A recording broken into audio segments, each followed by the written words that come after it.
Retail investors often look to Warren Buffett's investment portfolio for guidance, but it's crucial to recognize that he operates on a different plane than us retail investors. His immense capital allows him to pursue influence and long-term strategic positioning in ways most of us can't or shouldn't even consider at our level. Take his significant investment in Occidental Petroleum.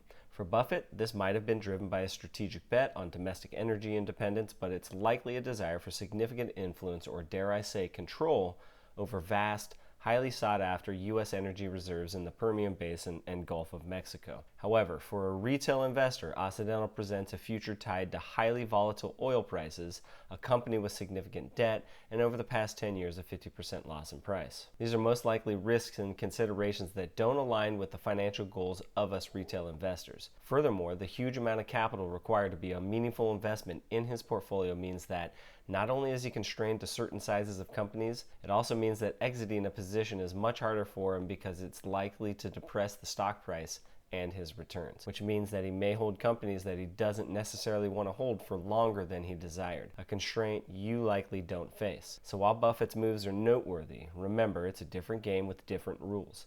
The argument that I hear from many investors that if Buffett holds or is buying a stock, then it has to be a world-class company, a great investment at a great price. This is horrible logic based on an appeal to authority fallacy and could hold the growth of your portfolio back. Let's start off with a company that I actually think is a good company but is too expensive to buy pretty much all the time because of the premium it trades at. Let's start with Coca-Cola, ticker KO. Coke needs no introduction. It's obviously a highly profitable, wide-moat company with possibly the most iconic brand in the history of humanity, coupled with a cost advantage due to their finely tuned production processes and distribution network. However, they aren't the company they used to be. They transitioned from a moderate growth company to a low growth company expected to grow in that 4 to 5% range going forward, while their earnings per share is expected to grow a bit faster in that 7 to 8% range as a result of the operating leverage that Coke has been able to achieve. Overall, it's a rock solid company if you're looking for a slow growth, steady Eddie company that will do well enough in good times and weather a downturn well, then Coke is a great pick. But I don't like this stock at these prices.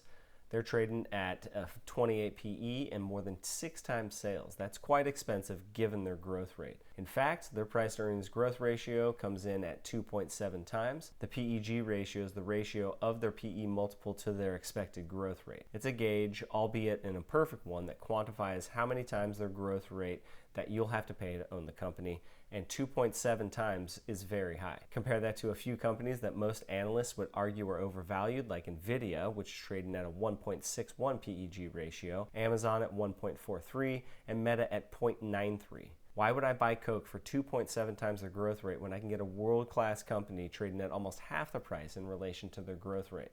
It makes no sense. Coke is also saddled with $43 billion in debt, which has exploded since 2009. In fact, if you look at their balance sheet, you'll come to find that their debt is 166% of their equity. And if we deduct their goodwill, which even Warren Buffett and Charlie Munger have called a bullshit accounting entry, you'd be left with a debt-to-equity ratio of 630%. That's not an error. Their debt is 6 times their equity if you ignore goodwill. The debt load on this company is just too much as is and is very likely to continue to grow.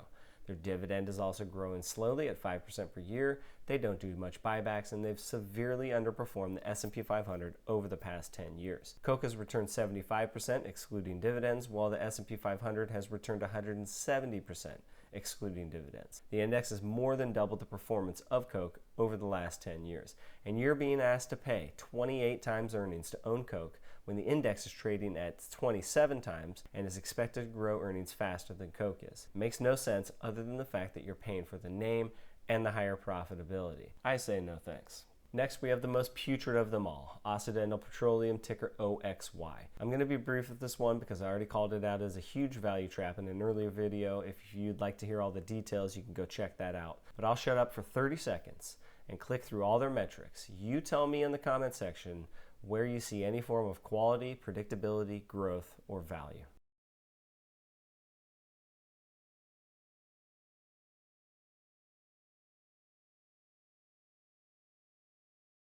You may look at their 10 PE, one-time sales and a 12% free cash flow yield and think it's great value. You're going to be surprised to hear that many oil and other commodity businesses have similarly intriguing valuations. Chevron trades at a 15 PE, one-time sales and a 5% free cash flow yield, while Shell trades at a 15 PE, less than one-time sales and nearly a 16% free cash flow yield. Total Energies brings a 9 PE, less than one-time sales and a 12% free cash flow yield. So their valuation, although cheap, is around average for oil companies.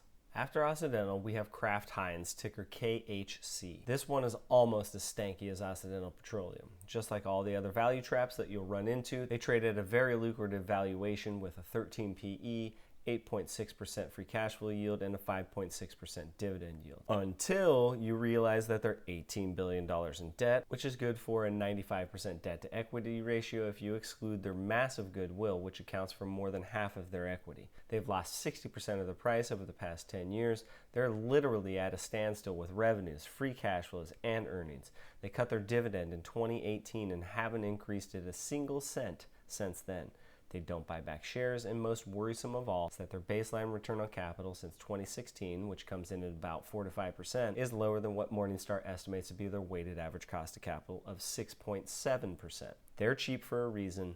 They're a value trap at its finest and will not be found anywhere near my portfolio. The last of Buffett's companies that I wouldn't buy is Kroger, ticker KR. In all fairness, Kroger has performed the best out of all of these companies. They've returned 106% over the past 10 years, excluding dividends, which just meets one of my soft requirements that the stock has the capacity at least double over a 10-year period.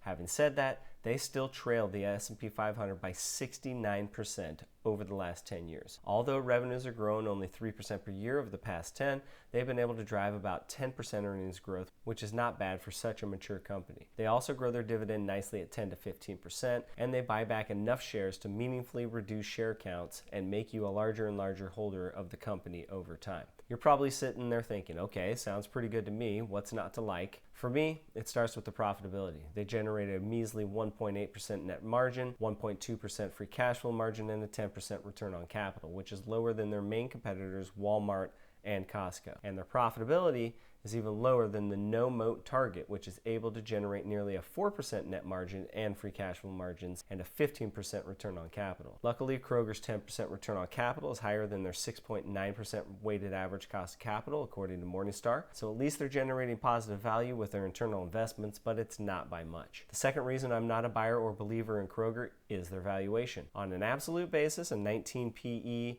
and a 3.4% free cash flow yield is reasonable in today's market, until you realize the other companies that you could buy right now at similar valuations but with much higher growth rates. Companies like Google, trading at 18 PE and a 2.6% free cash flow yield, PayPal at 15 PE, 7.4% free cash flow yield, Uber at 18 PE and a 3% free cash flow yield, or perhaps you're looking for something that's not technology related. Can I interest you in Lululemon trading at a 19 PE, Nike at a 19 PE, Snap-on at 16 times earnings, or even Kroger's direct competitor Target is trading only at 10 times earnings. All these companies are growing faster and or are more profitable than Kroger is. Almost all of them have better moats than Kroger does, and they trade at a similar valuation. In my opinion, it's a no-brainer. Why would I pay a pretty steep price for a slow growth, low profitability grocery store when I have much better options for my money? Well, that'll do it. I'd love to hear your thoughts in the comments. Do you agree, disagree? Do you hold any of these stocks that I mentioned? If so, please leave it in the comments. Also, please make sure you like this video and subscribe to my channel so you don't miss any videos when I release them. It's a quick and free way you can help me grow this channel if you find this content valuable. Lastly, if you're interested in other high quality companies that could be good buys right now, click one of the thumbnails that you see on your screen. Until next time, you all take care. I'll see you in the next one.